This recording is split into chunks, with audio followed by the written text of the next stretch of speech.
British পার্লামেন্টের মেয়াদ শেষে চলছে নির্বাচনের ক্ষণগণনা। কোন দল আসবে ক্ষমতায় সেটি দেখার অপেক্ষায় সবাই।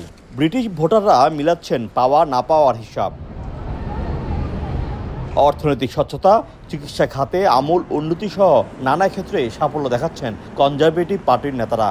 সবগুলো জায়গাতেই ফুলফিল হয়ে ধীরে ধীরে আসছে এবং এটা ভেরি মাচ অ্যান্টিসিপেটেড ছিল যে এটা slow but surely we are progressing towards hour গোল।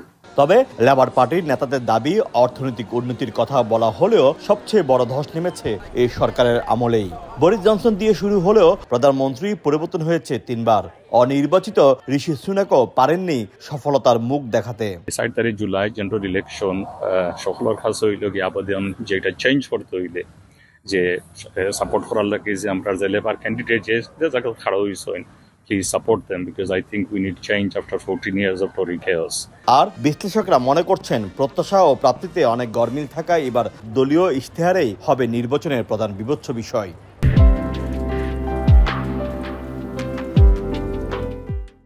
অর্থনৈতিক অবস্থা যদিও ইউকের এখনো রিকভার করতে পারেনি, বাট দুটো পার্টির যে ম্যানিফেস্টোগুলা ইজ রিয়েলি প্রমিজিং।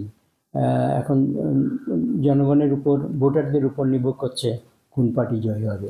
আগামী 4 জুলাই ভোটাধিকার প্রয়োগ করবেন দেশটির ভোটাররা। টানা 14 বছর দলীয় ক্ষমতার বাইরে থাকা লেবার নানা নির্বাচনের জরিপে এগিয়ে থাকলেও বিন্দুমাত্র ছাড় দিতে নারাজ কনজারভেটিভ। তবে দেশ জুড়ে জনপ্রিয়তা কমতে থাকা, পাশাপাশি অর্থনৈতিক চ্যালেঞ্জ নানাভাবে ভাবিয়ে তুলেছে ঋষি সুনাককে। আর এই সুযোগকে কাজে লাগিয়ে রাষ্ট্র ক্ষমতায় ফিরতে চায় লেবার দল। শোয়েব কবির, সময় সংবাদ, লন্ডন।